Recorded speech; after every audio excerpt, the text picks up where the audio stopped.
All right, I'm ready to go. I'm ready, bro. James Rush, welcome. Thanks for having me. Thank you so much for coming.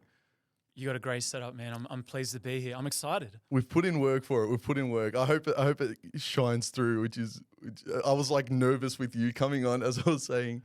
So I'm like, oh wait, is the setup right? Is the diffuser right? Yeah, people always get nervous because I'm a video director. That if you don't have all the right gear, I'm gonna look down on you. But I'm not a tech guy whatsoever. People always get surprised by that. But yeah, you've got a great setup, man. You should be proud of yourself. Win. You're such a giant in the industry. How did you get there, man? Look, man. Well, firstly, appreciate you saying that. Usually it's just my mum that kind of says nice things about me. But look, it all started for me doing a community radio show in Canberra.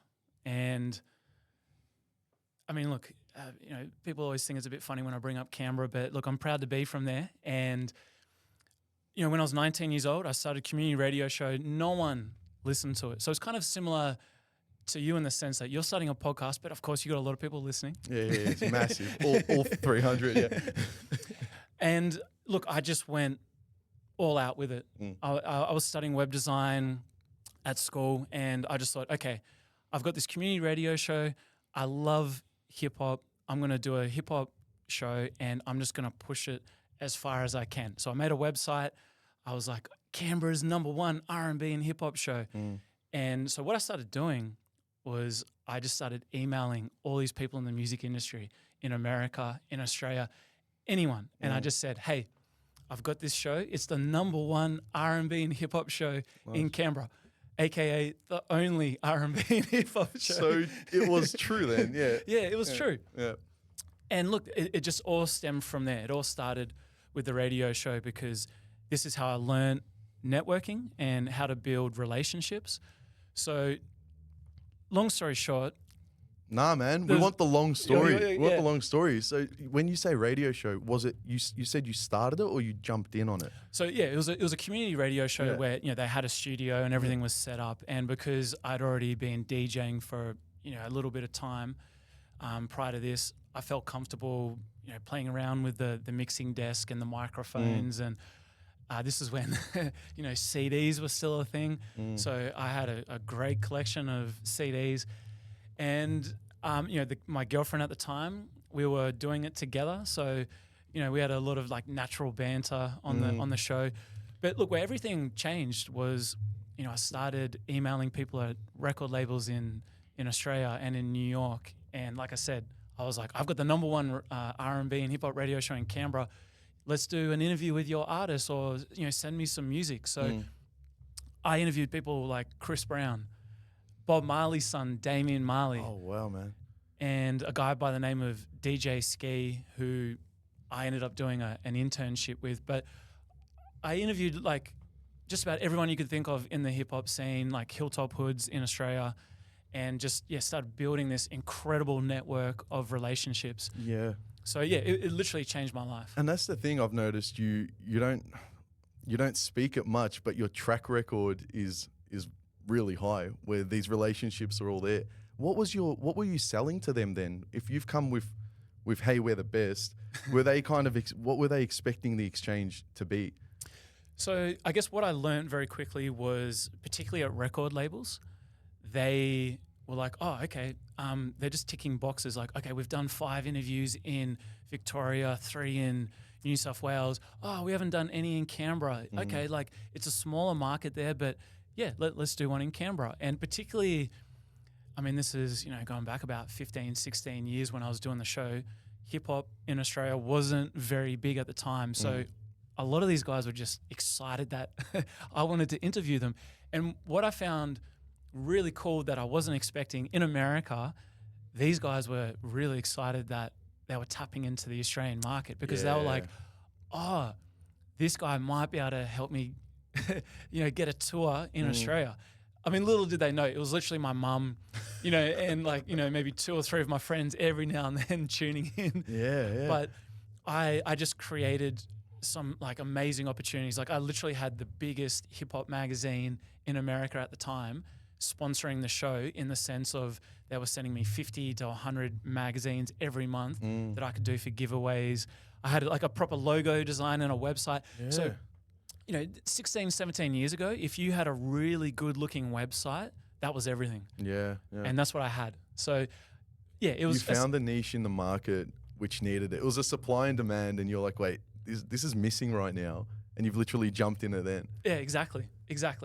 So, and it's that classic thing, right? With podcasting, YouTube, all the stuff that's going on now, a lot of people don't want to do it because they're not getting paid. Whereas for me, I lived and breathed music. Yeah. So I was so excited that I got to share my favorite music every week for 2 hours. Yeah. And it was the passion project. Yeah, that's the thing. When you're passionate about something, like I'm someone that you give me a little window of opportunity and I'll take it as far as I can imagine. You know?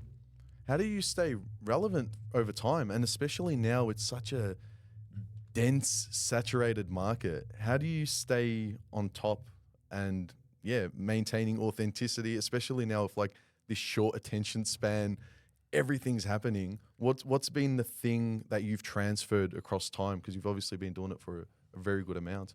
That's a great question. This guy knows what he's doing. That's great. Hey, I like this guy. Great question, man. Thank you.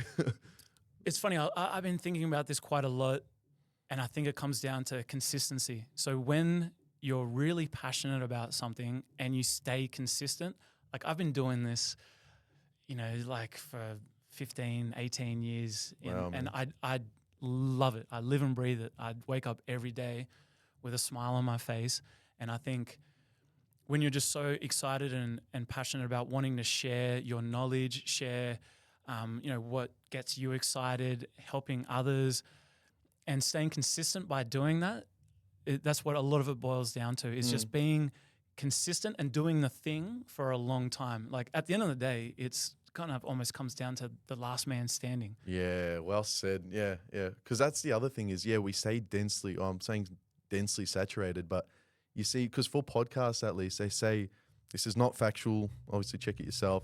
I think after 7 episodes is usually when people drop off. And if you make it to 20 episodes, then you're already in the like upper echelon of podcasts. So it doesn't even take long to be a top percentage. Yeah. It's just literally that consistency there. Yeah. Well, I think the best example is going to the gym. If you want to lose weight or get in better shape, it's not going to happen if you're just chilling at home on the couch.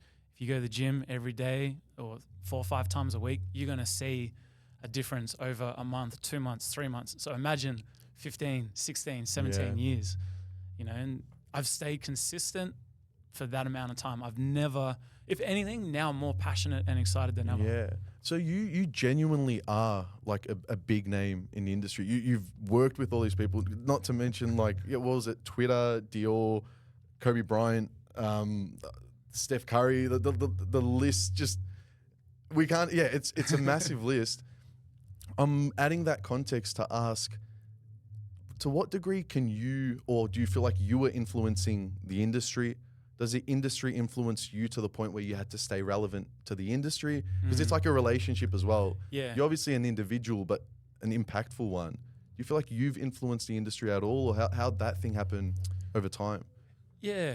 Look, I hope I've influenced the industry. I mean, I know I have when, I see other videographers or photographers trying to replicate what I do. And I love that, because in the beginning, I used to be like, oh, what, this guy's like trying to rip off my style. But now I'm all about sharing the love and seeing that as a compliment. Like, oh, okay, like, my work must be at a good standard. Someone's trying to, rip off, or not rip off, be inspired by what I'm doing. And look, I think I try and consistently learn every day. I listen to a podcast every day. I join newsletters, read as much as I can online, even though reading's not a lot. But, it's hard, bro.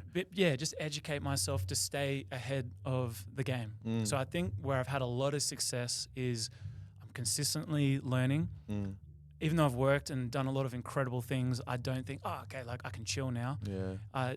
I feel like I'm just getting started. You know, I'm 41 years old and I'm more passionate and inspired than honestly ever before. That's awesome. That's honestly incredible. With the mimicry, are you still as accepting of it if they don't kind of acknowledge you? Because to be honest, I'm gonna start bitching. This is a gossip sesh, but there's a podcast I've seen. I shit you not, like the day after. But this is the other thing, is I'm mimicking other people as well. But there were certain things that I thought were authentic to me, or I didn't necessarily specifically copy something. And there was another one that I noticed, like very specifically copied the exact same style. And then I switched up the style, and then I saw the following switch up the exact same. And in my head, I'm like, is this happening? Am I losing my mind? Am I fucking crazy? And yeah, I don't know. But again, I guess we do the same. Yeah, you're comfortable with that? You feel like it's just a compliment? Look, of course, in the beginning, I wasn't comfortable with that at all, because you feel threatened. You're like, oh, like this person's trying to steal my identity. Like, what are you doing, bro? It's identity thing, yeah. But look, at the end of the day, I see myself as a trendsetter, as a forward thinker. I have a lot of ideas. I've got my finger on the pulse.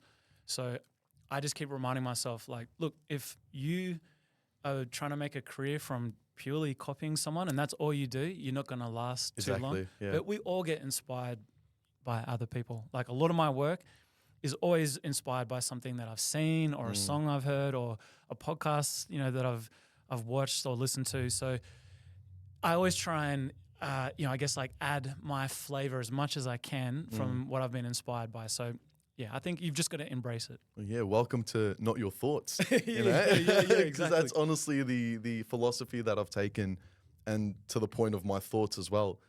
I don't think anything personally is original. As much as I identify with it, nothing we do, I don't think, is truly, it's come from somewhere. There's a cause and effect always.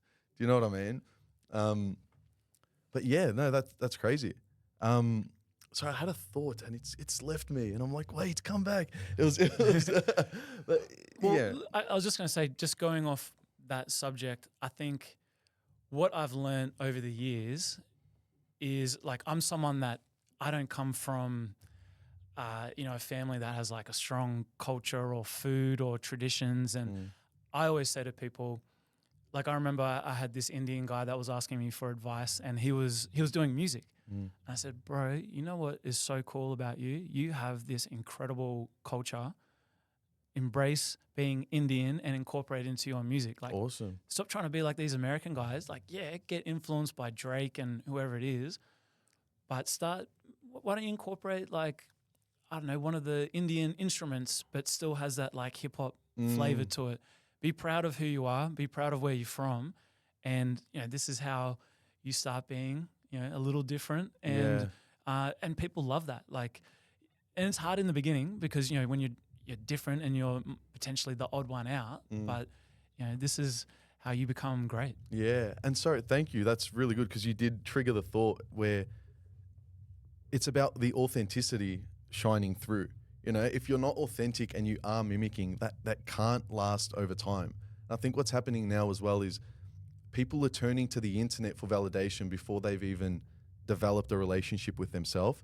So how are you going to get into a creative endeavor where it's a making, a happening, if you're constantly just trying to go off external? You know what I mean? I feel like creative energy has to come internal outwards. It's like it's a love, it's an emergence. If you're constantly just trying to see and think, and I've been criticized so much about, like, you need to do more for the algorithm, which maybe some people are right about that if you do want to, break through the wave. But if that's at the foundation of your why, I can't see that lasting at all. But yeah.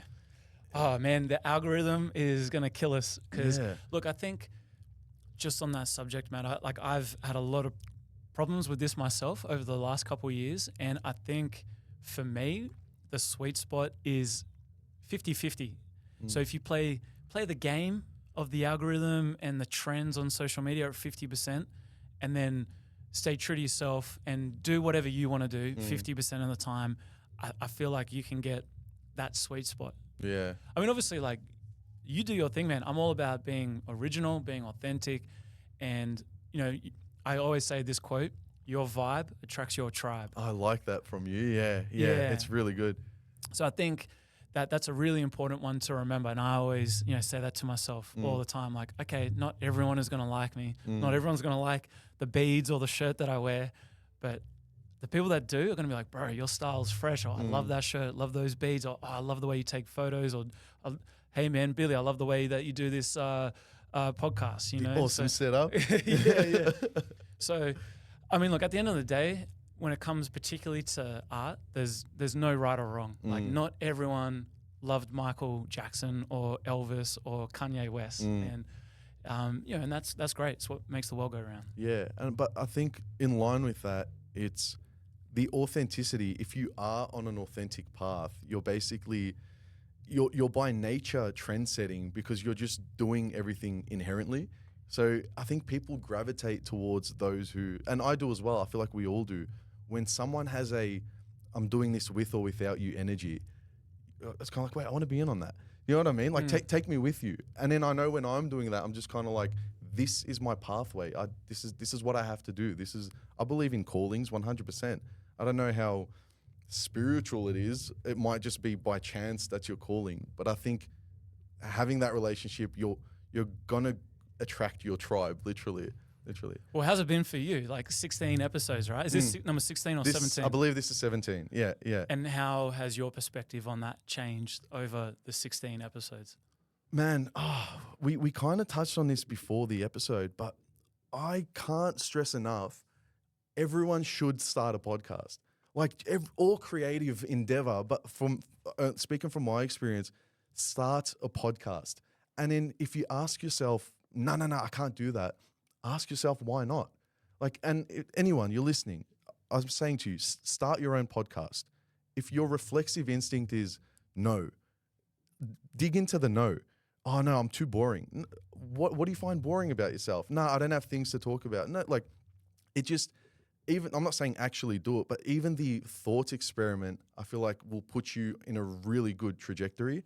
From my experience, like, because I met Bill through university. So we've just been kind of arm's length mates. And because of the podcast, I'm constantly, for the podcast to exist, I need to grow my network. Otherwise, I cap out and there's no more new episodes. So just by nature of the podcast existing, I have to be more out there. I have to be more somewhat extroverted. I have to, like, I'm grateful now I've met you through Bill. Do you know what I mean? It's just everything in my life. It's for the podcast, and I'm sure it's similar to your creative endeavor as well.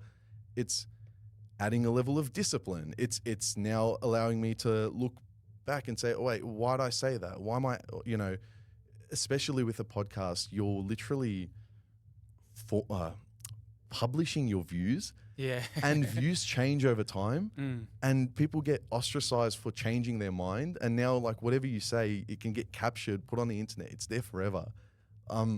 That's pretty daunting. But from my experience, I think it's, I just can't stress enough how much it's helped me grow more into who I think I need to be. And I'd highly recommend everyone start a podcast, I guess.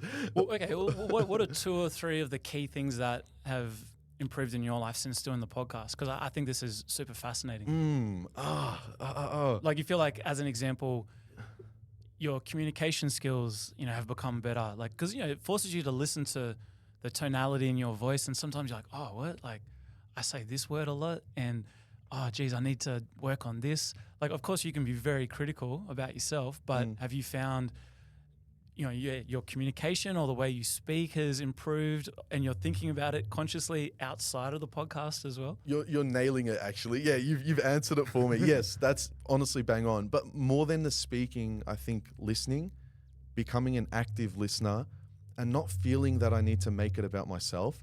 I think if we're going to dive into my psychology, like, I think anyone who starts their own podcast to some degree has an element of, hey, I think this is worth, which is me, putting out there. So I don't want to call it egotistical in a negative sense, but there's definitely a me element. This is my, that kind of thing.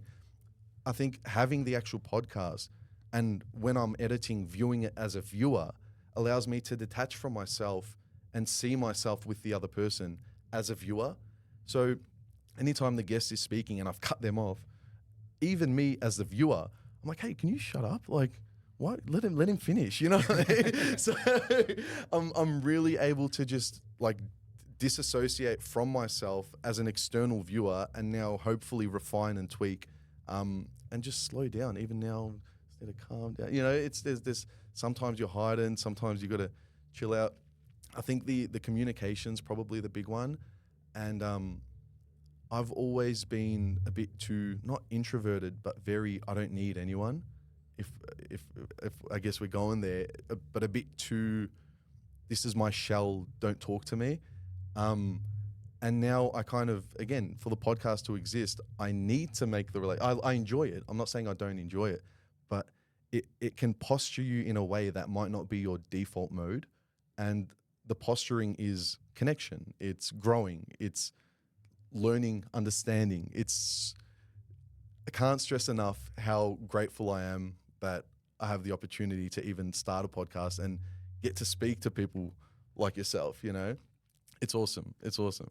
Well, congratulations, bro. Thank you. Because, I mean, like you said, a lot of people get to episode 7 and they're like, what am I doing this for? Yeah. No one's listening. I'm not making any money. It's that, yeah. Like, I'd rather go play some video games. So the fact that you're in episode 16, I mean, yeah, well done, man. Because consistency, this is what it's all about. It is. And you've actually you've managed to get the best of both worlds. Who was the there was a basketball player? Was it? I don't think it was Steph Curry. It was maybe his brother. Oh yeah. Seth Curry. Seth Curry. Apologies. You did an interview while playing. So you're like, you know what? I think I want to do this and this. So you've gotten into the interview space as well, it seems. Well, yeah. Look, once COVID happened, you know, being here in Melbourne, we got the worst of it. Yeah. And prior to COVID, majority of my work was in America and in Asia. So I was never in the country a lot of the time. And, you know, COVID happened and I was like, oh my God, what am I going to do? I can't travel anywhere.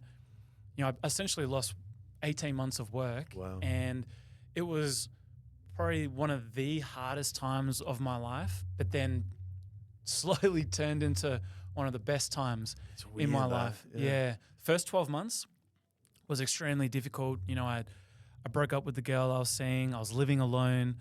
I was on cloud 9, and then all of a sudden got extremely humbled. You know, I was about to buy my first piece of property and had to cancel that. You know, I couldn't see my family. I mean, all the things that we know of, but I just had this huge like identity crisis where I was like, who am I? Yeah, because there was a death of that version of you. Like you had a fantasy, which we all do. Like that's the narrative that we have. And, you know, James had this story and this thing that was manifesting. And in that, the foundations broke and then everything starts to break. And from order, it turns to chaos. And in that, it's, who am I anymore? Because you're not him. He died. Whoever... you know, but it's both symbolic but a death happened there, you know. Yeah, no, you're right. I mean, I guess like the positives that came from it was I got to stop. I was spending all my time prior on a plane, eating poorly, and within the first, I think, 3 months of COVID, I lost like 13 kilos. I started building structure. You know, I was eating clean. I was going to bed at like 9:30, which I hadn't done in years. And it gave me the chance to be like, okay, you know, my business was booming. Now it's not. What's next? And so I started studying social media, the future of the internet, and I just got so deep into YouTube, obsessed with YouTube. I'm one of those people.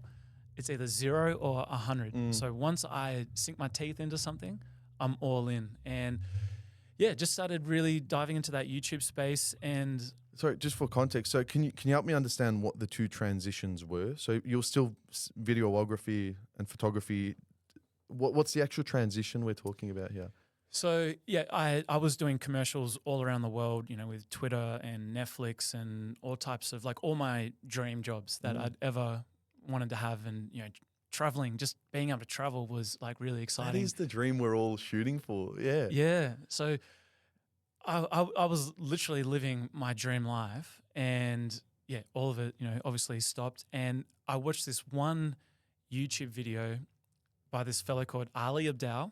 So if you want some inspiration, check this guy out. He's a big time nerd. It's not the usual kind of content that I would watch, but I'm obsessed with this guy. He's honestly helped change my life in a lot of ways. And he had this one YouTube video that was titled Unfair Advantages. Unfair advantage. So he was essentially talking about you got to figure out what your unfair advantages are. And I'd never thought about anything like this before. That's an interesting reframe. Yeah, so it's kind of like, it's good for your self-confidence too, because so just as an example, on my list, it was, okay, I've got skills in videography. I've got a nice place to film in. I'm good at networking, building relationships. The looks, you don't want to say it. I'll say it for you. The energy. So yeah, it was just a matter of like putting these things together and going, okay, like what can I do with this list here? And so yeah, started the YouTube show, and within 6 months, I was interviewing some really big American basketball players. I had the NBA get in touch, and they started supporting the show and helping me, organize some interviews with these guys, and I had sponsors get on board. And so I'm actually a very like shy person. I'm pretty chill, and a lot of people think I'm the opposite, particularly after I started the YouTube show. And I never wanted to be in front of the camera. Like it's just really, I never wanted to be in front of the camera. Me. That's good, because it's definitely natural. So well played by you. Well, because this is the thing, right?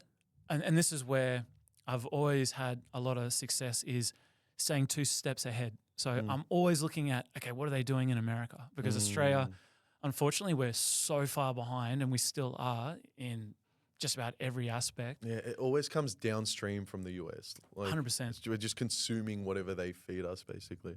100%. Yeah. So I just spent a lot of my time listening to, business podcasts, like entrepreneurs talking about what the future holds, because it's been a really fascinating time since COVID.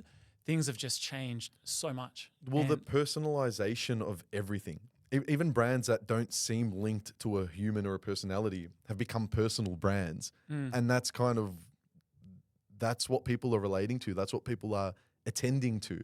And that's what makes everything grow now, I feel like. Yeah.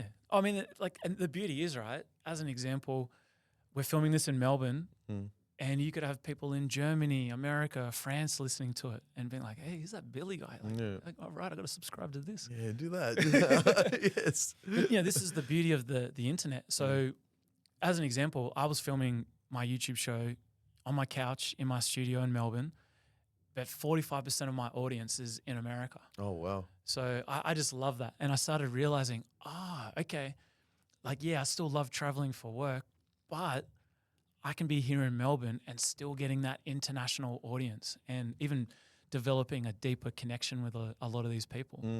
So yeah, that's I guess, like, in a nutshell how, that all kind of started. And I mean, COVID was obviously horrible, but then a lot of, great things have come from that period. Yeah. But when you say America, or American viewers, is that because you lived in America, you've established foundational connections, and then their algorithms burst out further?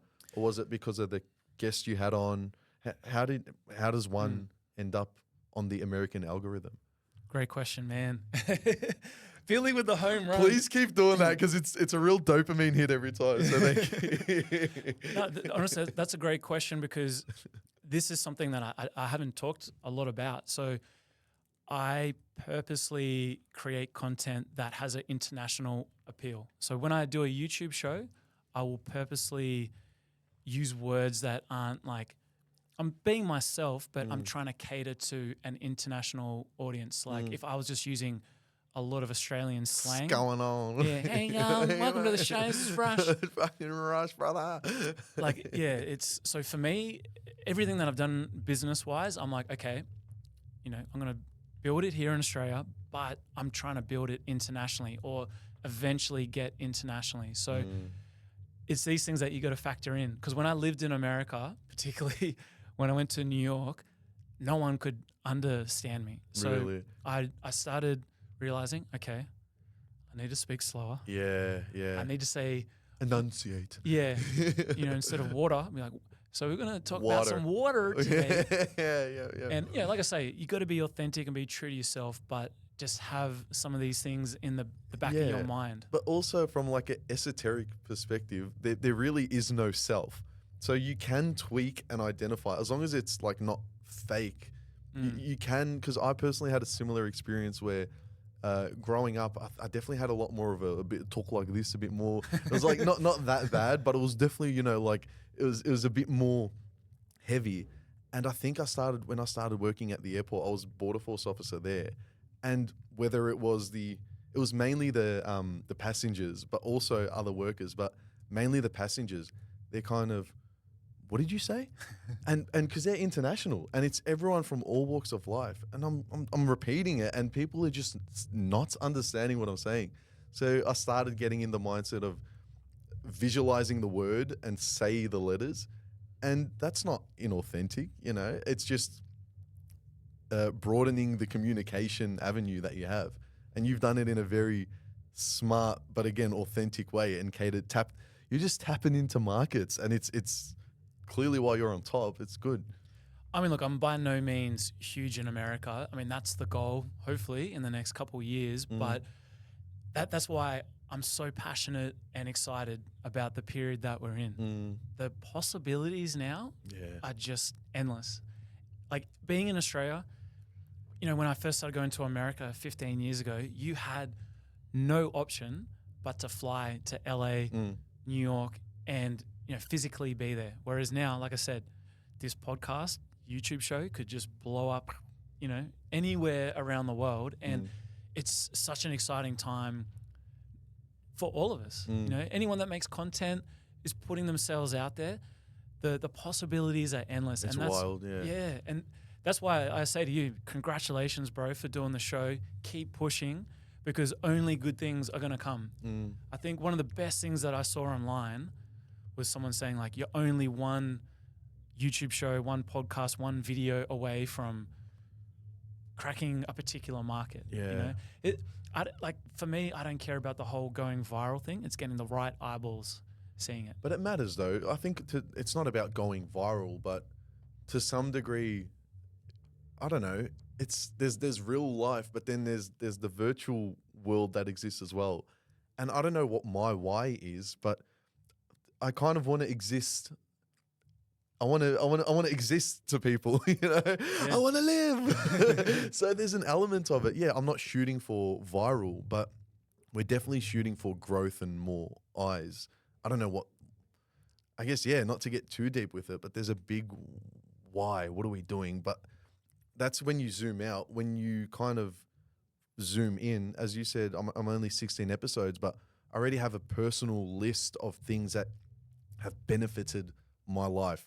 So I can only assume with the expansion of it, the benefits will go as well. And I'm sure the lows will be a lot more lowy, but the highs are already feeling a lot higher right now, which is, all for, it literally is just start.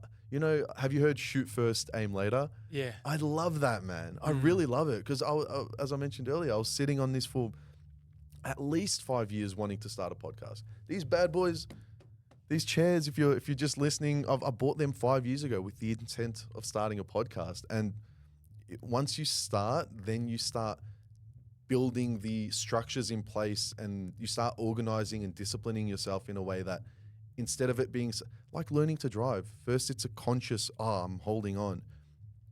With time, with consistency, it starts to embed itself in your routine. But I can't even explain how much more efficient I am and how much quicker I am at just packing up and editing, and everything's gotten so much quicker that it's easier to grab onto more. That it's literally just start, do the thing, and eventually it's just gonna pack itself at the back of your mind, and you got more things that you can do. Just grab it all. Honestly, yeah. 100%. You bang on. And I think the big thing here in Australia is that the thing that we struggle with from day one, it's all about be humble, don't think too big, just follow the crowd, be politically correct. Whereas, as an example, in America, from my time over there, from day one, they're like, be proud of who you are, speak as loud as you want. Here. Like, we out here. Yeah. And so I think in Australia, like, it's putting yourself, in front of the camera and starting a podcast. I'm sure you'd probably felt like this, because this is definitely how I felt. Like, oh, people are going to think I'm a wanker. I'm trying too hard. And I just hate that mentality here that, that's how it is a lot of the time in Australia. It's like, oh, come on, mate. Like, well, why you want to do a podcast? You want to do a YouTube show? And have you found that? Well, I've definitely felt I think what you're experiencing there is to be honest, envy, because people aren't doing what they want. So they're going to try to pick apart things. But I've definitely cringed at myself, like multiple times. Like, no, and I'm trying to keep things in as much as I can. But that comes with my learning experience of certain things. But I've noticed my just relationships change, and I don't know how much I can link it to the podcast, but I'm definitely noticing.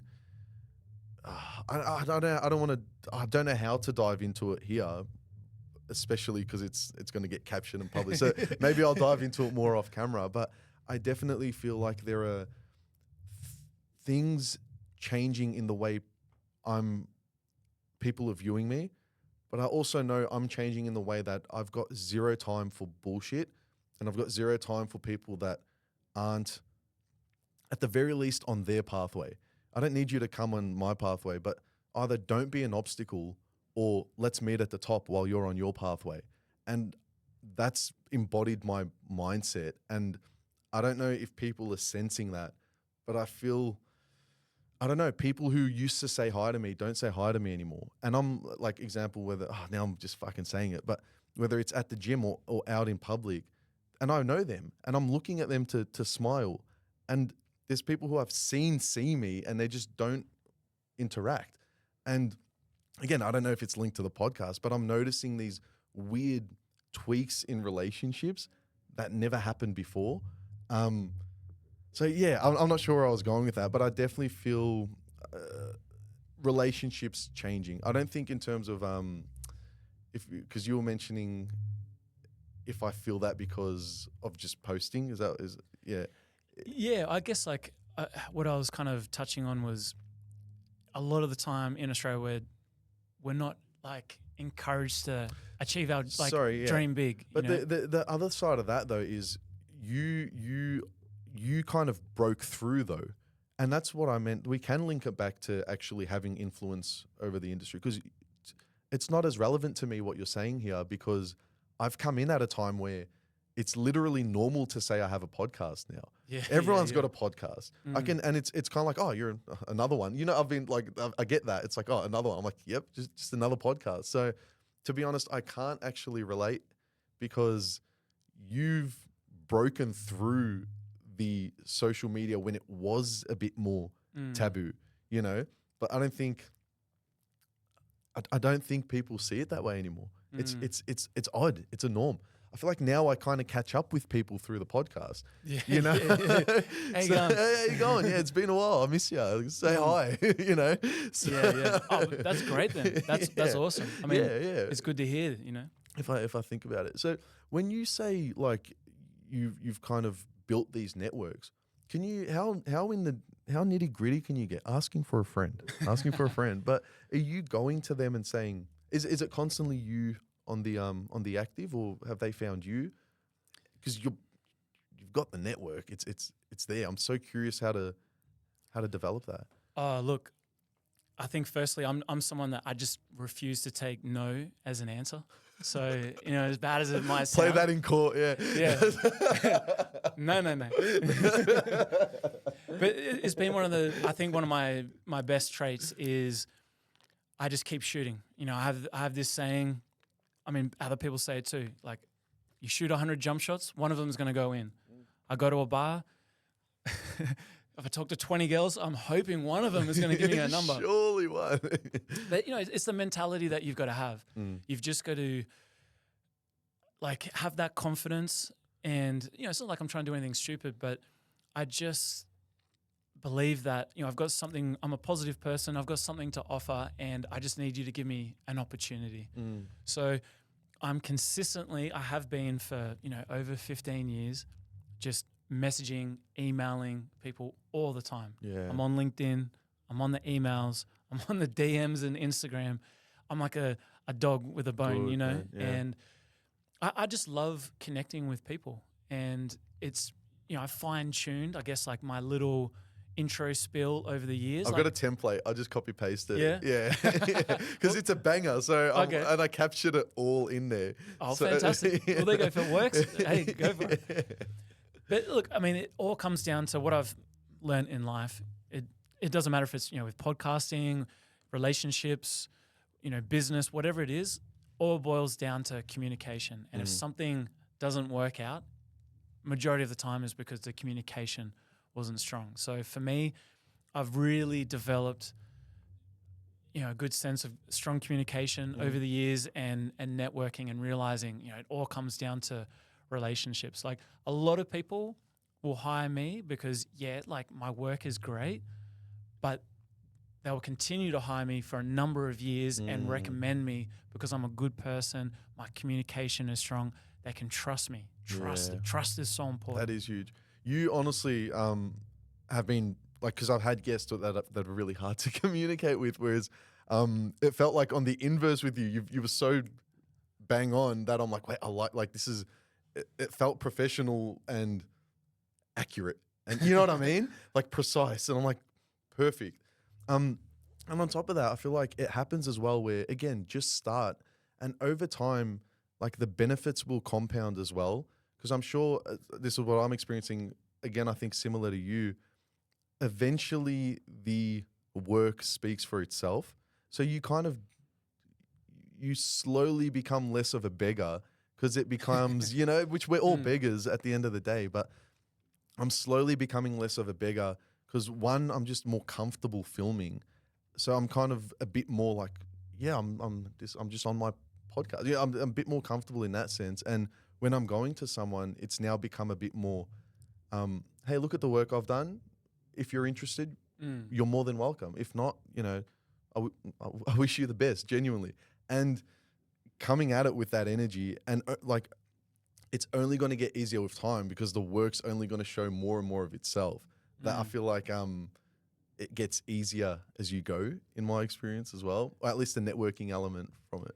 Yeah, definitely. And I think, one key thing to, to say to people is you don't always want to communicate with someone when you need something. Okay. So I make a strong point of, just messaging people every now and then, like, hey, how's the family? What project you working on? Oh, hey, congratulations on this. Hey, just wanted to send an email, touch base. And a lot of the time it's just, That's so nice, man. Yeah, those interactions are then what leads to something a lot bigger majority of the time. And of course, I'm being genuine, like, by doing this, but it's also in a genuine way of kind of in a subtle way too of, hey, nudge, nudge, like, I'm here. If you need me, like, let's get busy. Yes, bro. It's and that's the thing, because we're human. So it is relationships. Everything's relational. And I think I hope that's not too bad. I think, finding that balance. Because I used to just shake at the word networking. I used to think it was, I'm like, but they're using me and I'm using them. Why? Like, that's how I used to view it. But you can just reframe it in, like, as long as you're transparent and you're on your pathway and so is the other, and you can benefit each other. And again, you're just clear about what intentions are. What's wrong with networking, And you do care about the person when you message them. You do want to check in. How are things going, I think it's all positive. All positive, yeah. That's why a podcast is such a great way to network, because it's literally just a network machine. Yeah, it's a networking machine, because it strokes my ego that you want me on the show. I'm like, oh, this guy thinks I'm cool. I'll come on and talk. And you're excited that all these people I've landed here. Or you've got guests coming on, so it's a win-win for everyone. It's an even exchange. And I remember someone saying this, on a podcast, and I was like, I think it was Gary Vee. Mm. And I was like, oh, that's why podcasting or doing a community radio show, YouTube show, whatever it is such a great way to build your business, network, gain your confidence. There's so many positives that are going to come from it. Yeah, yeah. Do you, when you're actually doing the work, do you have any rituals that you go into it with? Like, how's the actual environment like? Have you dealt with kind of hard to work clients? What's the groundwork look like? Well, so firstly, I always say to people, look, if you're going to hire me, I'm going to give you 100%. So that's why my fees might be a little higher than the average person. Well, hopefully they are. Yeah. But yeah, so I'm going to give you 100%. And I always say we're going to be in like a marriage for a couple of weeks or however long the project is going to be. So, like I emphasize communication is going to be strong. I'm going to give you everything. That's a good way to put it. I know what you mean, yeah. And it's also like, once again, I'll start with an email and then try and get a coffee or jump on a phone call as soon as possible. Because then once people hear your voice and they get a bit more emotionally connected to you, then builds the trust. Then, like the negotiations start for business and money, and that's how you can, request for more, the dollars and also just get a feel for the person too. Is it the right fit? Well because played, man. Yeah, I've made a lot of mistakes over the years, and then you start fine tuning it. But look, of course, I've had a lot of amazing clients, So and you did that with me as well. Sorry, that's another thing where because I usually send a questions list across, and you very openly, very honestly gave me your opinion, and I'm like, wait, no one's actually done that before, and you proposed, let's jump on a phone call. Like, it was honestly a lot of things you do and your style I'm genuinely mimicking, and I'm just adopting, because I'm like, wait, I appreciated that. I like what this guy's doing. It's positive, and I'm just like, mine. Now take it. But credit where it's due. Thank you for I guess inspiring me in that regard. It's really cool. I appreciate it. It's nice to hear. I mean, the reason why I wanted to get on a phone call with you and talk about the questions too is that I want you to get the best for your show, and I want you to get the best out of me. So, I've done YouTube and interviewed people, so I've learned over the time, like, okay, I wasn't doing this right. I need to do this. And so, yeah, there's just tricks. It's, consistency with anything. You're going to learn and get better. But look, when it comes with clients, of course, I've dealt with a lot of, that's getting loud? It's not usually that loud. I hope it's not going through. Sorry. Yeah, should be fine. A little bit of bass guitar in the background. That's here. right. That's right. It It's sounds, vibes. Yeah, it sounds like we're at Revs. The after party Sunday. I think they need Sorry, play on. In regards to dealing with tricky clients, I've definitely had a lot of those over the years, and especially as social media has changed people's demands. It used to be, we need this video in a month or 2 weeks. Now it's 24 hours, or there's a lot of different examples that I can give you, but I think when you develop a strong niche and a style, and like you mentioned before, people start coming to you for your look and your style and your vibe, then I don't have too much of that anymore, because I try to put myself at in a particular position in the market where I'm only going to appeal to particular clients. So the leverage is with you. Well, yeah, that's the other thing, is appealing to high-end clients, really. And it sounds like you've come in with the leverage to say, obviously you're still taking them on board, but you've created the environment where if you've already filtered out that if they're coming for you, they're coming for you. So well played. Because it was the worst feeling when you get a phone call and someone's like, look, I just need a videographer, or I just need a photographer. Like anyone will do. Whereas now, I'd say 9 out of 10 phone calls, it's, hey, Rush, like, I love your style. I've been checking out your work for months or years. I've been following you. Like, I finally got a project where we can work together. So that's why when Christian Dior called me, they found my work and just absolutely loved it. And were like, we really want to work with you. And I was like, what? Did you play it cool? Were you sweating? I was trying to play it real cool. Yeah, I was playing it super You're cool. like, I have my people. Probably call your people. But I've worked with a lot of high profile athletes and celebrities, but I wasn't expecting a Christian Dior. So that was nice. Yeah, that's intense, man. No handbags, unfortunately. No handbags. Damn. And you know what's funny is that when I work at Christian Dior, because I've got to wear like nice clothes, I don't own any suits, but I've just got this one outfit that I got from Uniqlo that I've worn like 6-7 times. It's like the go-to. Yeah. But it's, it's a nice like dark deep blue, so I can kind of get away with it. Just change the color of the socks and the shirt underneath. But surely, I think you, just as the creative guy, you could walk in with like a sweater with cats on it, and you're just like, this is the thing. I've got to step my game up for Dior, unfortunately. Yeah, right. Yeah. Play in the market. Yeah, I mean, it's all about the style and the fashion and high end. So, yeah, it's probably one of the only jobs that requires me to switch up my fashion. Yeah. Is there a certain corporate element dealing with them? Not to use corporate in a negative way, but was there a bit detached, or were the people nice to deal with? And I guess, is there something in common when it comes to the really high end clients that you have? Do they have a common denominator in the way they act? Yeah, I mean, and this is going to sound bad, but this is not taking shots at any of these companies, but they have safe space. Yeah, Safe space, they've got a lot going on, and a lot of the time it tends to be last minute. Oh, interesting. So yeah. I just always thought, this is a really big company. They're going to be extremely organized. This will be for a shoot in a couple months.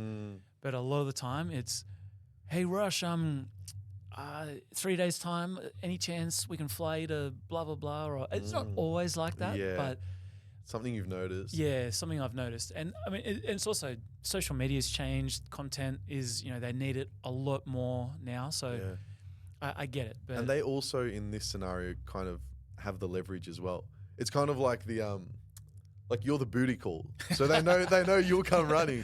You're the 3 a.m. phone call. So that's a great way to put it. Dior, call me 4 a.m. I don't care. 4 a.m. baby, please. I'll be at your doorstep. That's classic. But yeah, no, I think that's kind of the element of it where it's Dior. I will come running. I will book that flight whenever you fucking need it. Yeah. Yeah. I mean, I'm not going to name any of the brands or companies that I've done this towards, but I have worked with some where they try to abuse their leverage, and I've recently cut ties, like not completely cut ties, but they just haven't made the priority list, it sounds like, because you're quite busy as well. Yeah, I think, I mean, look, we all want to be respected, and it does get to a point where, like, I've worked with, some celebrities and, some of these big companies where they're just so used to people kissing their feet, and it gets to a point where it's like, look, buddy, like, you got to respect me as well. Like, I'm respecting you, I'm treating you well. Like, you can't behave like this towards me. Yeah. And of course, like, it's more like the individuals within the companies, but there's been a few incidences like over the years where I'm like, I don't want to. It's a relationship. You know what I mean? And that's with any personal boundary as well. If you stop being respected, it's like, and if you allow the disrespect, it's going to play on. Whereas if whoever you're dealing with, if you pull them up, it's like either you match how we respect each other, or goodbye and good riddance. Better for you. Yeah. No, exactly. Because then it becomes like an ethical thing where you're actually allowing yourself to get disrespected, or just morally, you start, personally I'm speaking, like you start tweaking things that like you wouldn't usually let slide. Because again, it's just another relationship. But yeah, because I think one thing I will touch on is a lot of people try and abuse artists because they think, you're desperate for the work. And of course you're going to take this job because we're this brand. Yeah. And I will say, I think about this quite a lot, actually. I was talking about this with my mum last night, and I said, one of the best things that I've done is, so I haven't drunk any alcohol for over 5 years, pretty much almost 10 years I've barely drunk alcohol. Incredible. So I've had to learn very firmly how to say no to people consistently. You know, when you're saying no to alcohol all the time, and people just assume because, you know, I'm in like the entertainment industry. I used to be a DJ. People are like, oh yeah, you're gonna want all this alcohol and cocaine and all this type of stuff. And people are always shocked, like, what? Like, you don't drink? Like, were you an alcoholic, or was your dad like an alcoholic? So the reason why I bring that up is it's given me a lot of confidence over the years to say no through, you know, like, I'm not going to have a drink. And then that has translated into so many other areas in my life, because I used to really struggle saying no to people. Yeah. And it's given me a lot of confidence now. Like, I have no problem with saying no. Yeah. What is that? What's that? Why do you struggle to say no? Because I'm kind of on the opposite end, where I've always just been, I'm hearing it a lot more lately. I think I'm trying to work on it, but probably not. But just how hard-headed I am. I've always had that. I said I've always been relatively disagreeable. Is it just a personality thing?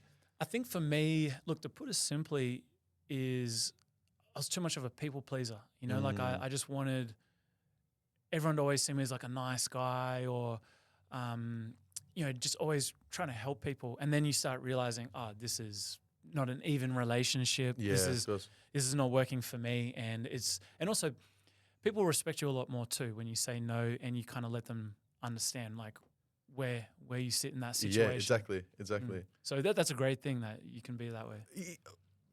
Everything in balance. Like I think I'm a bit too far, which I'm genuinely working on, where you can't maintain a relationship if it's just one-sided, any form of relationship. Yeah. So I think I can be a bit too hashtag this is my path. Like, but it's so I'm going to start venting my issues, but yeah, I'm really working on being a lot more just considerate and respectful of feelings, because it matters, you know what I mean? Whereas I can be very, in my experience, just very not detached from feelings, but if someone makes me feel bad, I can really just be like, all right, like not,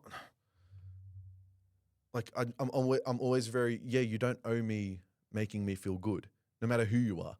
Like, you don't owe me making me feel good. So that's how I kind of genuinely see the world. But then I apply it to the world, and people are like, wait, you make me feel bad. I'm like, yeah, I don't owe you making you feel good. Like, that's not my role. That's not my job. You know what I mean? So, which is, sorry to go there, yeah, but that's kind of my, the thing I'm working on. Because, yeah, again, how do you maintain a relationship with anyone, whether business, personal, whatever it is? You know, you can't. Takes two. It takes two. Yeah, it takes two to tango, man. But you know, this is a beauty about the podcast too, is you're learning people skills, relationships, networking. So yeah, it's coming together. Yeah. No, it's full on, man.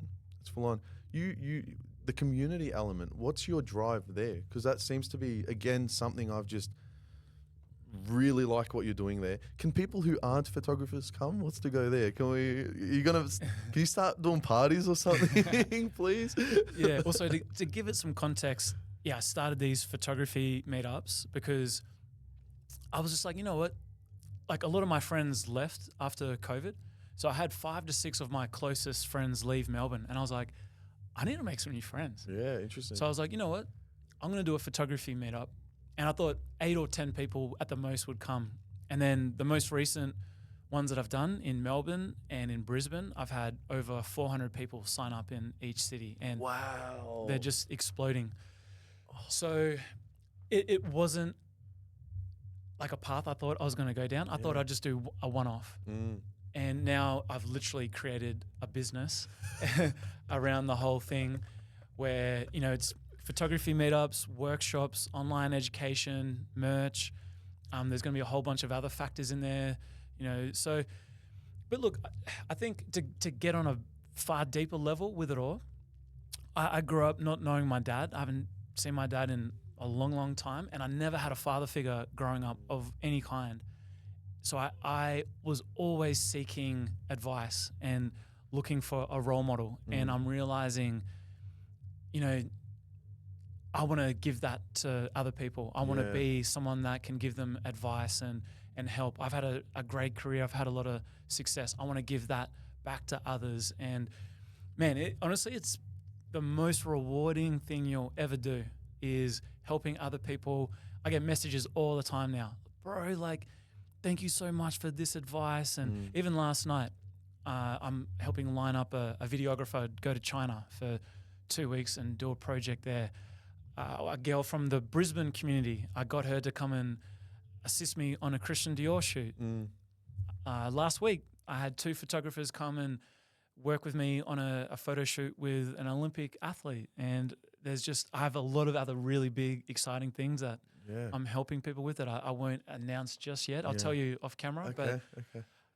It's funny. Like, I never thought I would get into mentoring or coaching or, doing community events, but people are saying to me all the time, like, bro, like, it just makes sense. Like, you're a real people person. You're friendly and you got good energy, and like people are drawn to you. So like, it goes hand in hand. And so man, I guess it's a sign of the times as well we're in, where these things used to be facilitated by the churches or whatever religious institute was there, and we've kind of slightly moved away from it, but we're still these communal human creatures. And now we're all just like searching. We're like humans, because we're all just on our phone now. Yeah, and it's raw what you're doing. You're bringing people in. Everyone there is, or at least has tried to follow this thing that makes their heart, feel alive. And you're bringing everyone in a room. I think that's why it's so successful. It's this niche thing where we all just want to connect. We're all somewhat lonely. You know what I mean? We're all lonelier than the generation before us. We all feel isolated. My screen time's disgusting.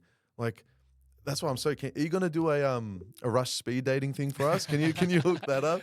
Get us the pretty ladies going. Well, because I guess this is the thing, right? Once I started doing the meetups, I didn't even know that the run clubs existed. And then I started being like, oh, you know what? I'm doing something very similar to the run clubs. I've heard of them. Is that meant to be a hookup thing? Well, yeah. So It's a essentially, meme? it's this, people, there's run clubs that are more serious where people get together, they go for like proper runs, how many ever times a week.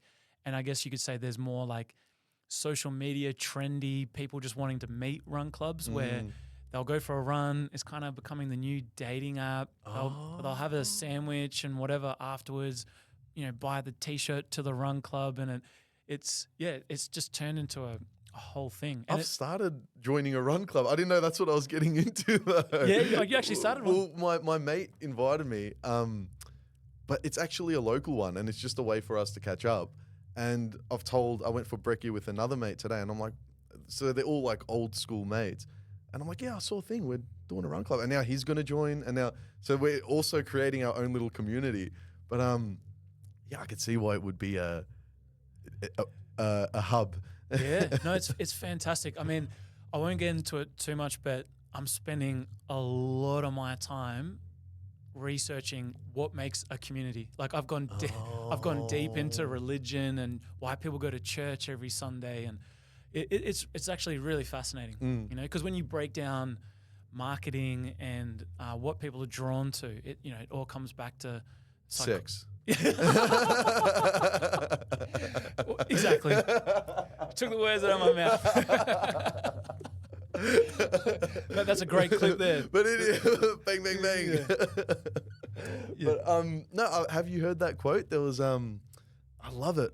It's everything you do is about sex, except sex. Sex is about power. I'm like, man, that's actually quite deep. Yeah. It's very true. Yeah, but I believe that.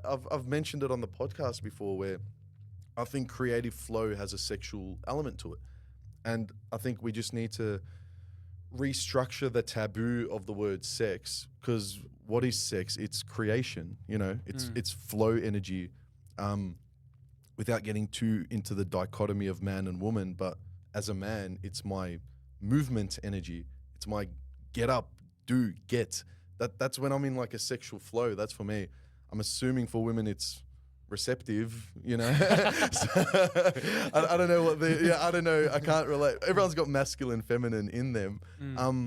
but yeah, so for me, 100%, I have like I think sex is the underlying, or sexual energy without the taboo is kind of this underlying thing. And that's why I know that's not the point of obviously what you're doing, but I think even in religious institutes, I think everything, like it's the community element is human and relational. And it's about linking humans. Yeah, I don't mean to say, I know we can, and it's funny, we can laugh about it, but yeah, I think this sexual element that comes with everything and being okay with it is a real good drive. Yeah. No, you're right. I mean, look, and this is what a lot of people have actually said to me, like, oh, like, you know what? I might come to the photography meetup because like I'm actually trying to meet a girl, or I'm trying to meet a guy. So, I mean, for me, of course, like I'm trying to give people a great experience with photography. Oh yeah, photography. But you know, but the thing is, like, that's why we're here.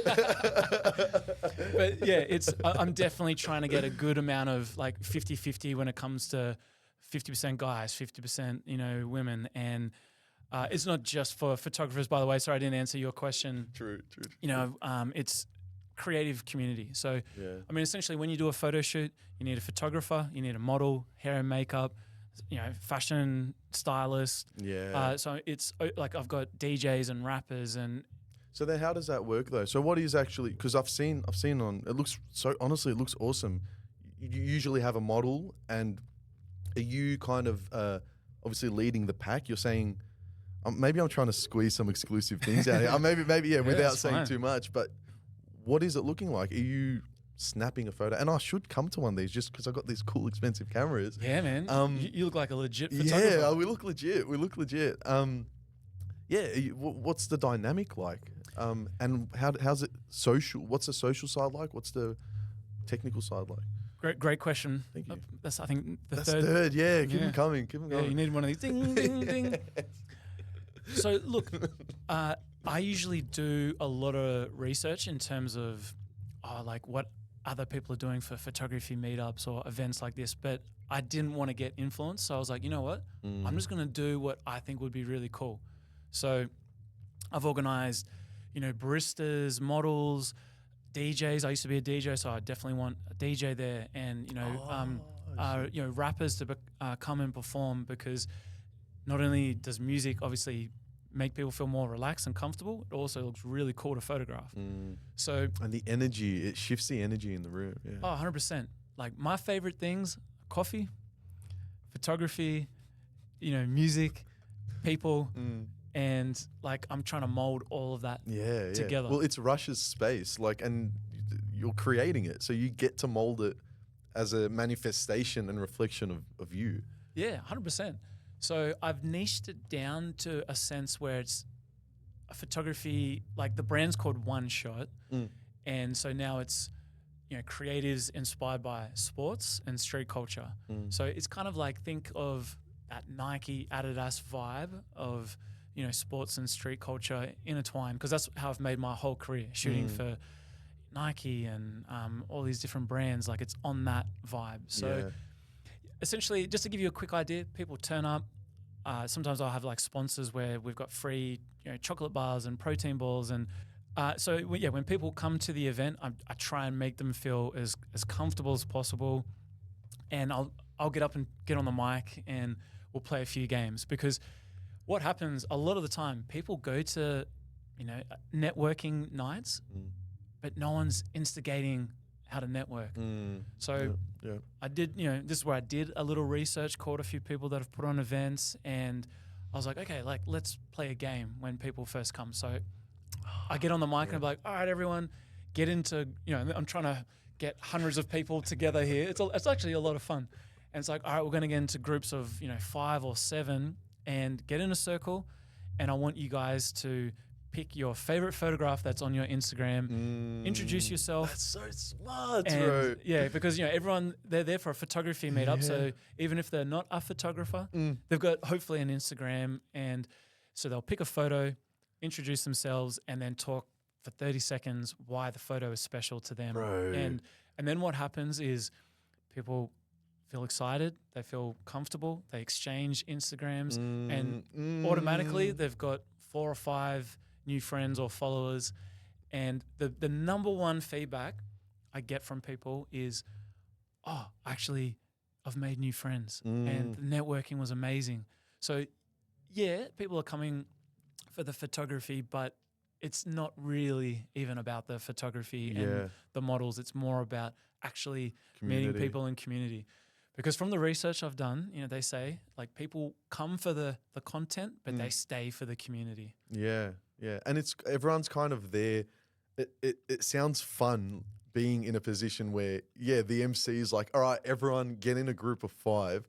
Like there's something innocent about that as well. You know what I mean? And you just kind of like, you're just like, all right, who's with me? Yeah. I mean, honestly, it's like being back at primary school. Yeah, but in like the best sense I can think of. Because, it brings you back to this playful mode.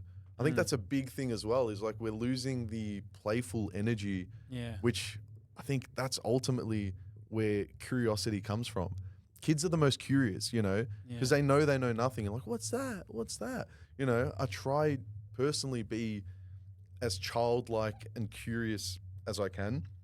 I just feel like I operate better when I'm in that mode. And with a podcast as well, you have to go in as a humble idiot. Like I genuinely believe I am, but you have to go in curious, playful, to learn, I think that's definitely a dying art, which you are, adding into the environment when you do that. And especially the Instagram thing, because everyone wants to show their photo. You know what I mean? Everyone's trying to flex it, Yeah, no, it is great. Like, honestly, like, this is what brings me so much joy. Like, the last 15 years, it's been all about me. I want to promote myself. Now, I'm getting so much joy seeing others succeed and come together, network, make friends, because it's so important. I remember I watched this TED Talk and they broke down what is the key to happiness in life. And essentially, it all came down to the people that are the most happiest are the ones that have community, strong family, friends, so humans around them. Yeah. And, it didn't come down to money, materialistic things. It comes down to humans need humans. Yeah. So I think that's really cool. And it makes so much sense. And I appreciate you opening up about your relationship with your dad, or the yearning for it, because it makes complete sense that you've kind of created that meta version of it, or like symbolic version of it, where, again, it's not, I don't mean to say sexual energy, but paternal energy, where there is a father element to it. You know what I mean? Because what is the father, in my opinion? It's kind of the leader of the house, the pack, the head of the pack. So you've pretty much captured that, and it almost allows the people to have this innocent playfulness and connection. It's such a weird time we're in, man. I appreciate that you're even doing it. It's just weird that, and cool that we're able to, on an individual level, start to cultivate these things that were like evolutionarily happening over time on a population level culturally. And now we have the opportunity to literally create communities. It's wild. It blows my mind. Yeah. I mean, that's why I keep saying I'm the most excited and passionate I've ever been before, because the gift and the curse of the internet, there's a lot of negatives, but if you can focus on the positives and really use it to your advantage, like, oh man, like you can really do some amazing stuff.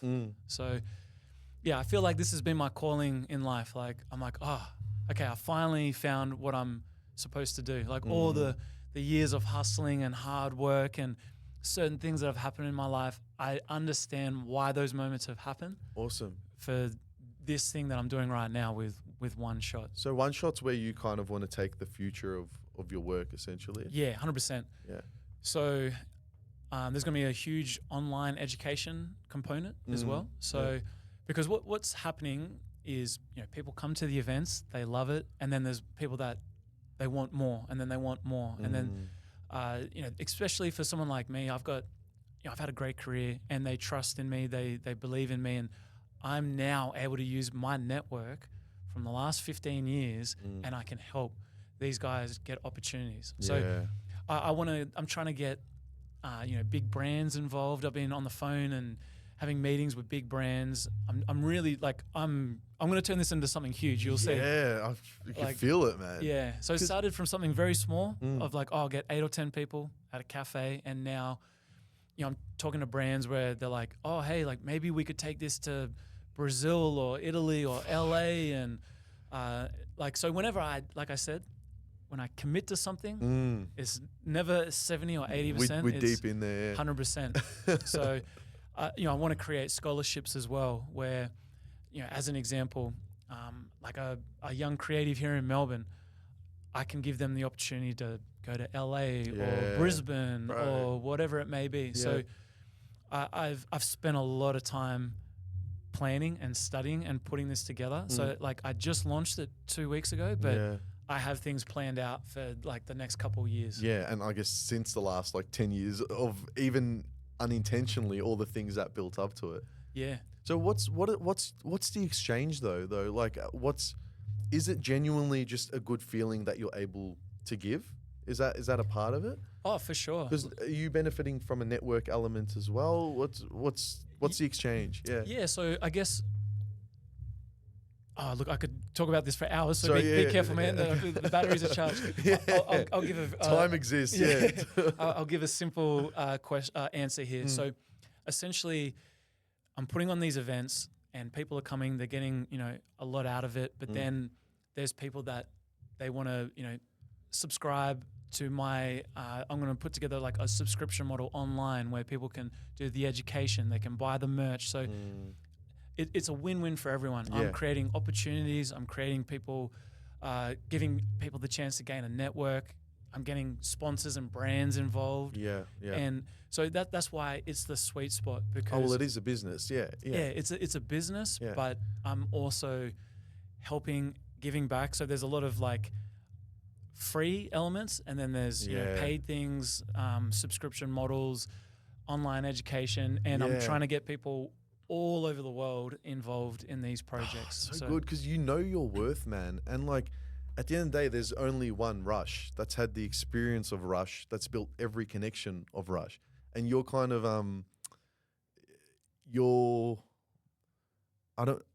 it sounds bad, but commodifying Rush in the best sense in the world.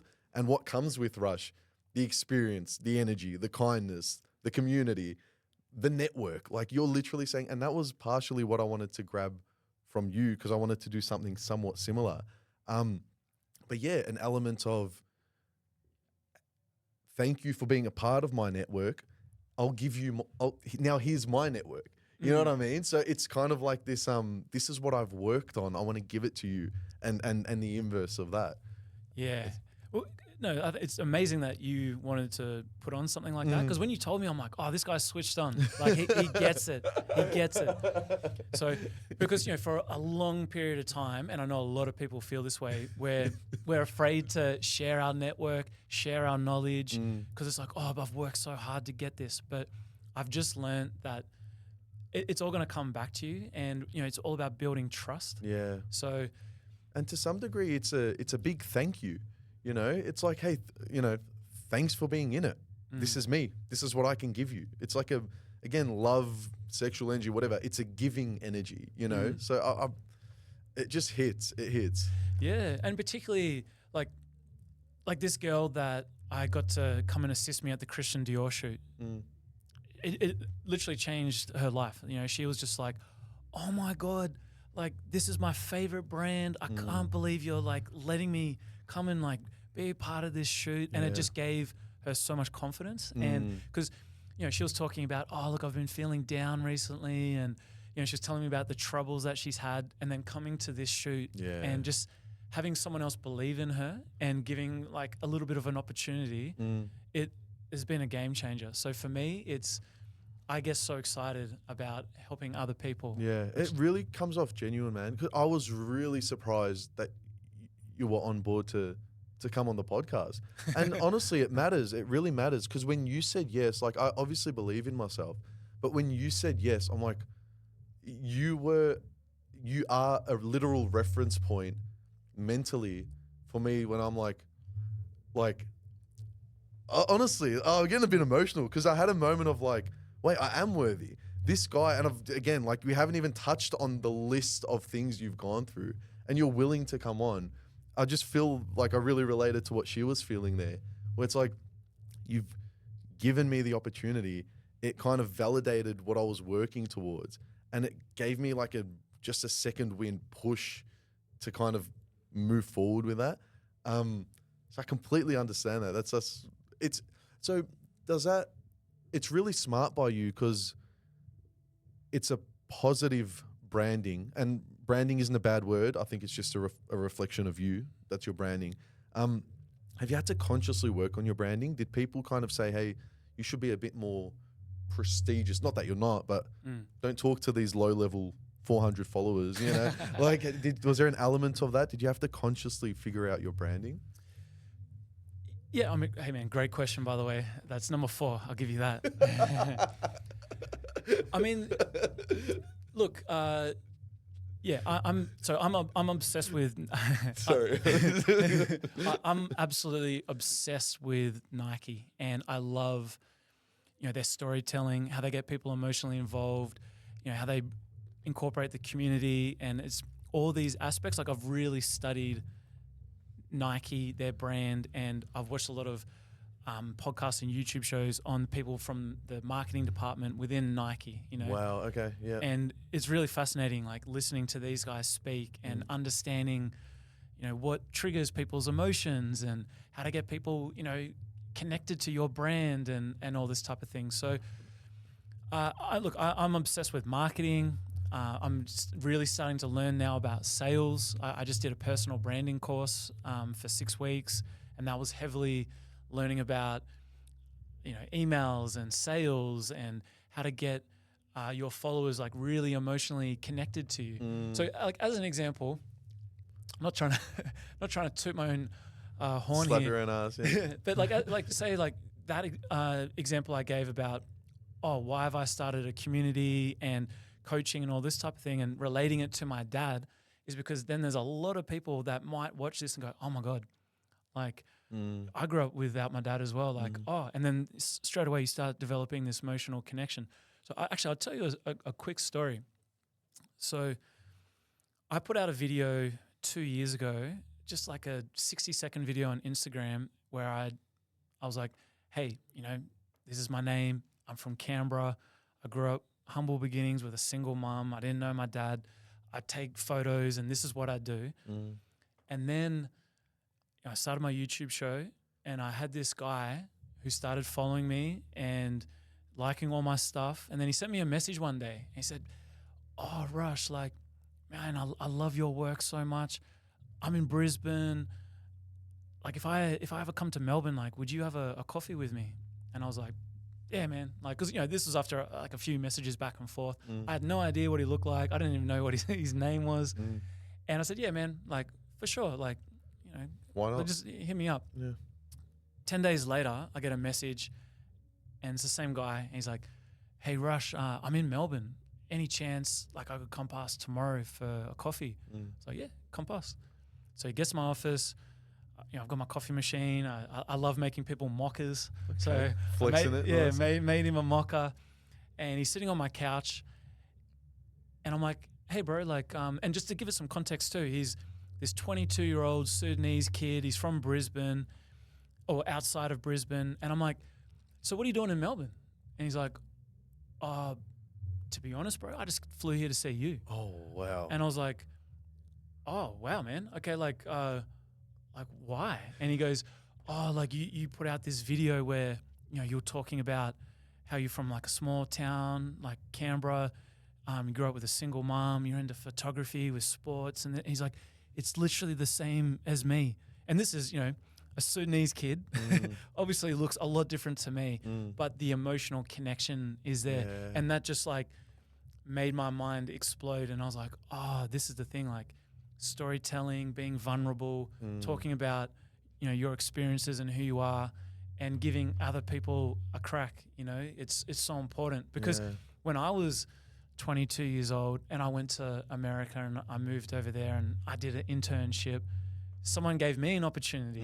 And it's those things that completely changed my life. You know, so that's why when you hit me up, not saying like I'm by no means like famous or anything like that, but I look at people like you and I'm like, oh man, I respect this guy so much because you're giving it a shot. And this is how, you know, people like create amazing brands or companies or opportunities or their, you know, connections. Yeah. So, and in that moment, it seemed like it really hit you that, wait, you are that figure. You know, I can't believe he traveled there. So he traveled there before telling you, and then just hoped that you'd be available. There. Yeah. That's ballsy as. Yeah. Have you kept in touch? Yeah. So, I mean, after he told me that, I was like, oh shit, man, like, look, I'll make some food, you know, because you know, I always say to people before I. Did you freak out a bit? Oh, a little bit, but I knew exactly. I could see like he was coming from a good place. Like I could see he was a good person. I can read people very quickly, and I was like, he's a good dude. I know exactly how he feels, what he needs. Yeah. So, because I've put on some events in Brisbane, you know, I've invited him to the events, and you know, he asked me for advice, you know, on a regular basis. So I always send him voice messages and give him the time that is needed. But yeah, it just really changed my perspective on content. And you know, you're dealing with real humans. Like when you get these messages or people like or comment on your stuff, yeah, sometimes it doesn't mean anything. Yeah. But other times it can mean like a lot. Yeah. Did you feel like you, after that point, or maybe before, especially after that point, have a responsibility to some degree? Did you, because they say that as well, this idea that until you have children, you will never fully mature as an adult, because it's always me, until you have the kid where you have to be selfless or this living being dies, you know? So it's, you wake up at 3 a.m., you do this, you do that. It's kind of the things that like, you don't get the luxury to do otherwise. I feel like, did you feel that kind of maturation after that moment? Definitely. Yeah. Yeah, definitely, man. Because it makes you realize, like, oh, like people are actually watching my content. They're really taking in, consuming it. Yeah, consuming it. So, on one hand, it's exciting, and then on the other hand, puts a little bit of pressure on you too. So it'd be like if you had 1 million. Oh, I'm so sorry. Play on. It'd be like if you had 1 million people tuning into this episode. I mean, hey, maybe you just go with the flow and you still be you, but it then also puts a little bit more pressure on you, knowing like, oh, people are actually watching. They're anticipating, you know, what I'm like, the content that's coming. So, I mean, like, I'm always trying to be myself, but I guess it just made me realize like, oh, like, damn, okay, this is great. People are taking in what I'm doing, but yeah, it makes you realize like, okay, like I have to make sure that the words that I'm using and the things that I'm saying, I have to think twice about it. Yeah. Because you got to make sure it's, you know, people are taking it in the right way. Taking it in, and especially in that instance, it's like, it's just a real, like a meaningful interaction there. And I feel like everything now on the internet is, like there's like junk content as well. Do you know what I mean? Which I always consume. It's just like, which, you know, when you just kind of want to switch off as well. But you are content. I am content now. You know what I mean? We're literally conscious content. We have to be, well, for you, hopefully for me in the future, kind of, I'm trying to be responsible, but yeah. Would you consider yourself, do you like the term influencer or no? It's got a bit of a dirtiness to it now. It's got an OnlyFans vibe to it now.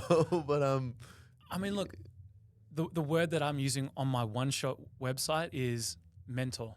So, there you go. Yeah, Perfect. I think that suits my style a little better. Do you and genuinely tell me if there's boundary crosses in the conversation.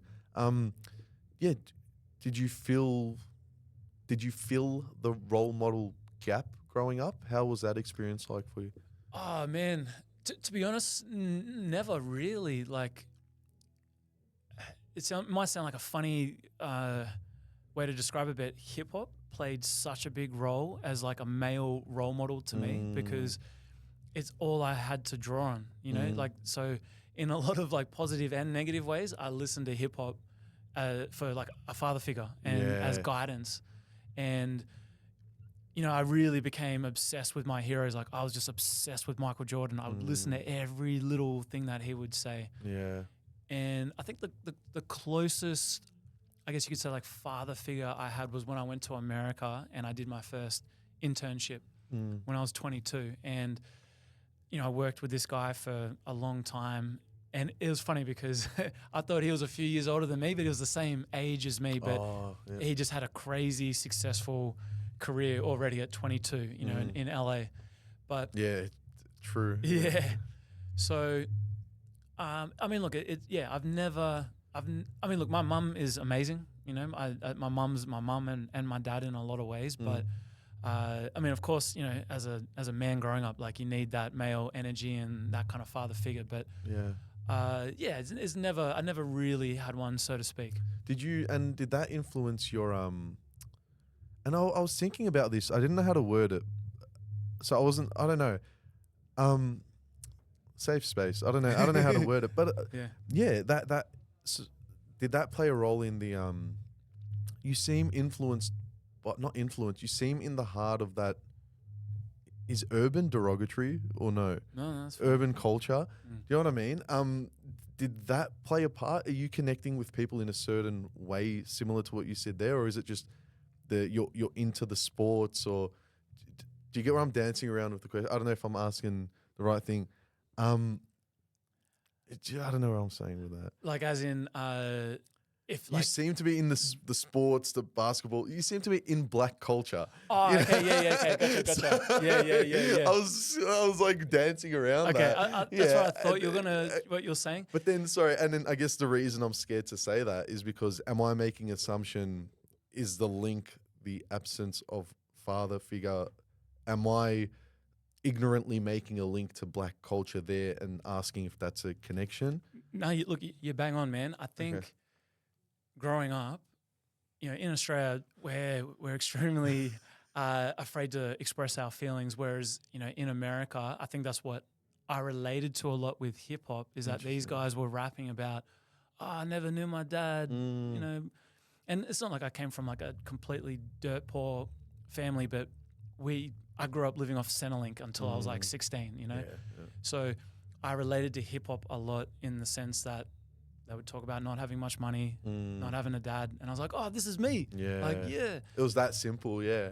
Yeah. And then same with basketball. I mean, look, I guess I love basketball because I could do it by myself. I didn't have a dad to throw the ball to. So I played basketball because I could throw it through the hoop and the ball would bounce That's back. so wholesomely sad, though. That's like... But, like I've thought about it a lot because you break it down, and I was obsessed with footy playing, as a young kid. But it's hard to kick the football and have it to come back to you. So, but funnily enough, like when so crazy. I would never have made that link there. When I guess as you get older, you start breaking all that stuff down, and you start, really looking into things a lot deeper. Introspectively understanding yourself. Those are the things that make you you. Yeah, no, definitely. And I think what's funny for me, one of the best things growing up for me is I've always been, I guess, like the white dude amongst like black dudes or Europeans, or like all my friends growing up were like refugees from El Salvador and indigenous dudes and Filipinos, Tongans and African guys. And for me, that was just normal. Yeah. So for me, like I actually get uncomfortable being around a whole bunch of Aussie people. Yeah, interesting. Because like I'm not used to it. Yeah. So when I went to LA, the other thing that was so funny is I was this, blonde, blue-eyed guy from Australia, and I was like, oh, these guys in the hip-hop scene, there's no way they're going to want to rock with me. And then I started working with all these gangster rappers in LA, and they just loved that I had the Australian accent. And that was like the only difference. Yeah, and because I was different, they just thought it was so cool. Yeah, but the energy matches, you know what I mean? You're both like, well, that's the thing. It's like, it's unlinked, but it is linked, but not in simply, skin color. It's like these small things that you explain that seem to make you you. I'm not saying you're relating to everyone on that level, but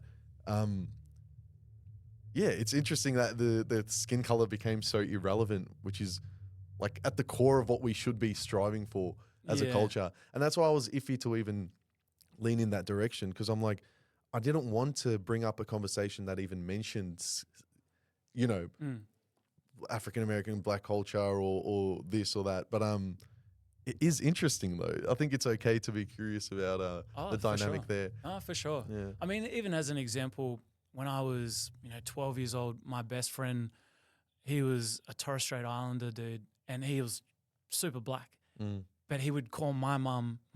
And so when I was that age, like I didn't understand racism or anything of that nature. Yeah. So for him calling my mum, I was just like, oh yeah, like because we're best friends, like. And Yeah, my she's- mum would always laugh because she's super white with green eyes, Yeah, and then yeah. she's got this extremely dark kid, calling her mum as Yeah. well. So I think for me, yeah, all of that stuff was just super normal. Like all my friends have just always been extremely multicultural. Yeah, yeah. So But that's honestly how like the building blocks of society should be, because I feel like now we're in a culture where everyone is so fixated on the melanin of your skin, yeah, but it's like no, you're relating on a deeper human connection child level, and that's why in your experience, what it seems like as the outside, it's like the skin color is just that's irrelevant because there's something so much deeper, and we're all so much more than these immutable characteristics that you're just literally born into. You know what I mean? Like, yeah, I think it's starting to line up the character of Rush. You know what I mean? In the best sense. I mean that yeah, we're all a version of ourselves. You know, that's awesome, and it shows that it is based on your experiences, like this authentic path as to where you've landed now. yeah. No, I mean, I haven't talked about this stuff before, but you're right.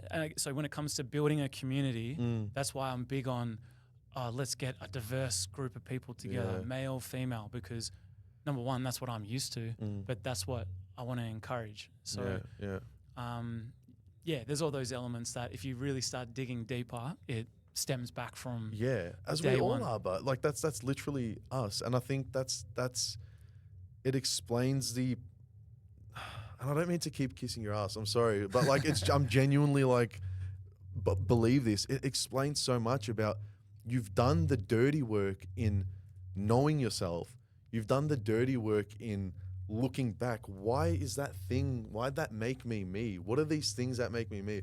You've like dissected yourself, which I personally feel like I've done as well. And that's kind of what allows someone to kind of pave a way forward, you know?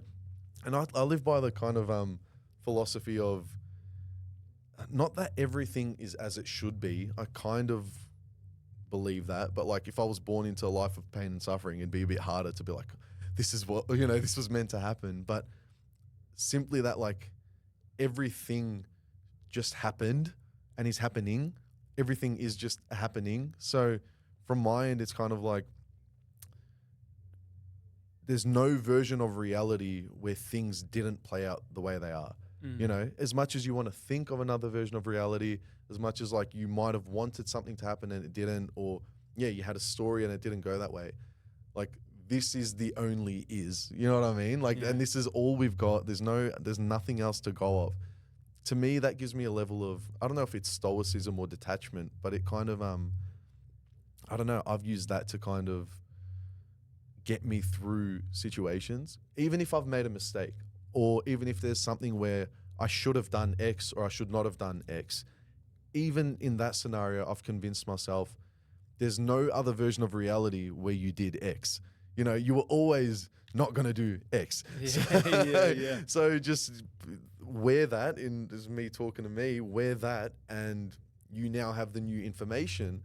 And if you make the same mistake, you were just bound to make the same mistake. Like it kind of takes away responsibility, but it also lets me not kind of over fixate anxiety in my head about what could, what should, what this. I'm just like, it is a happening. That's all we got. Yeah. No, definitely. I mean, making mistakes is extremely important part of the process. You know, I've learned that in my 20s, I was like so worried about, everything's going to be perfect. And, I need to I should know everything by now. Yeah.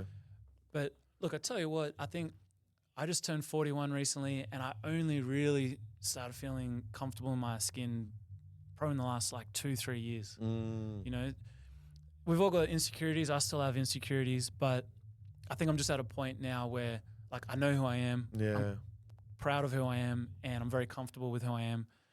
And you just get to a point where you're like, I just don't give a fuck if people Yeah. like me or not anymore.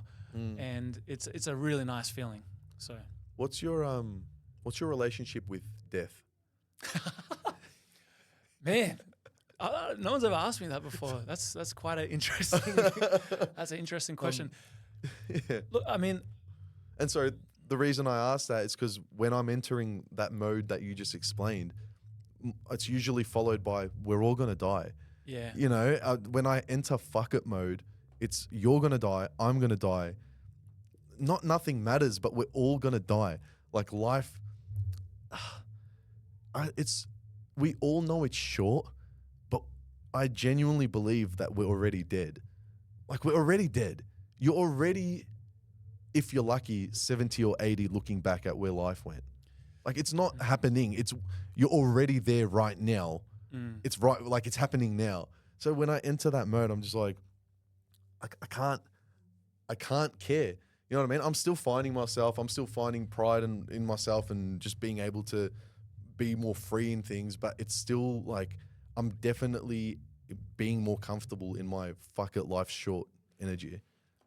yeah. No, look, I think that's a great approach to have because what happened for me when COVID hit, that's when I was like, oh my God, like life is short. Things can change at the drop of a hat. Yeah. So I think I think about it all the time. Like, okay, I'm 41. I'm feeling good. Like, let's fucking go. Like, what am I waiting for? Yeah. What am I waiting for? Yeah. Exactly. So Exactly. I literally have a neon sign in my studio that says, stop thinking, just jump. And I've lived my whole life by that. You know, like, don't overthink it. Just go for it. Yeah. And I'll just figure it out on the way. Yeah. Yeah. So, yeah, that's brought me a lot of, I feel, success over the years is just going for it. Don't overthink it. Work it out as it happens. So does death loom in the background? I think, so I was extremely shy as a teenager and in my early 20s, and I used to get really frustrated that I would have regrets. So I think for me, when I think of death, I don't want to get to a point in my life where I look back. I think the main thing I think about is like, oh, when I'm 50 or 60, I don't want to look back at what I'm doing right now and going, I wish. why don't you just fucking go for it? Yeah. I'm 100% bang. That was we experienced a close death in the family not long ago.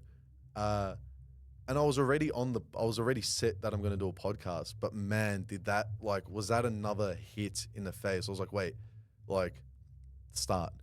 And then I just started. I'm like, wait, I think any creative push has to have this kind of dichotomy of death and life. And I think it has to draw something from it. Yeah, they say most of people's deathbed regrets are things they didn't do more than the mistakes they made. 100%. Makes so much sense, yeah. Yeah, that's so true. So true.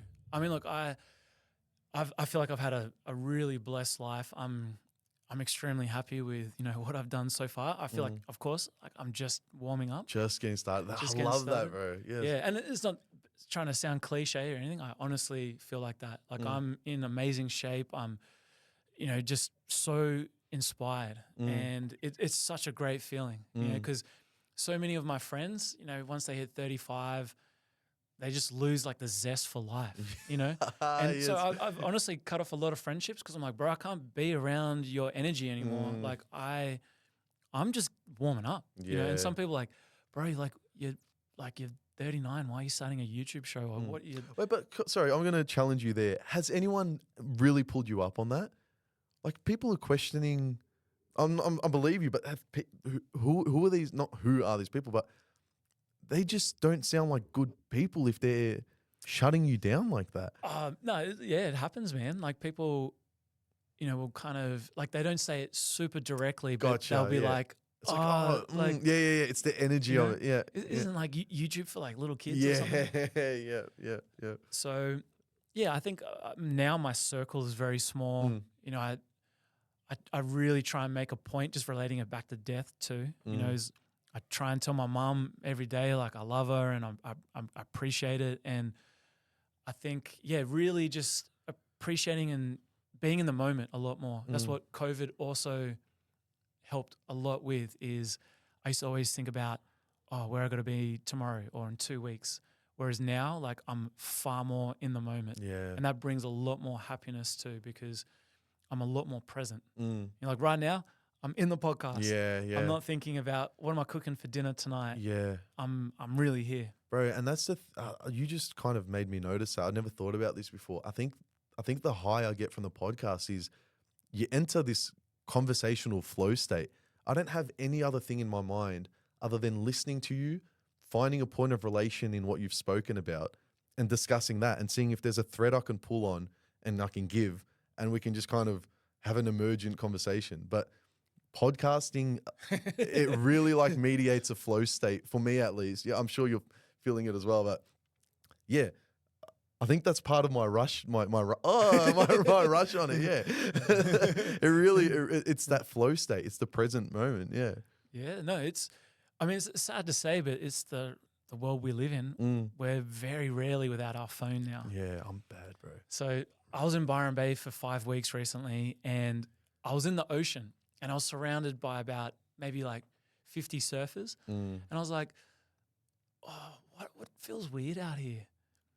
I kept looking around and I was just looking at everyone's face and I was like, oh, everyone looks so happy and so present. And I'm like, it's because we're not on our bloody phones. Yeah, yeah. And it made me feel really happy, but then also really sad where I'm like, oh, how often now are you around like 50 people and we're not on our phones? Yeah, and why do you need to go on like holiday mode for that to happen? Yeah. You know, because I'm like that when I do go on holidays, man, I can switch the phone off because I'm literally like, I've said like twice there. I told myself I won't say like that much.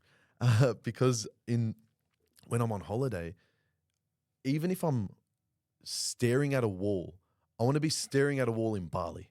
You know what I mean?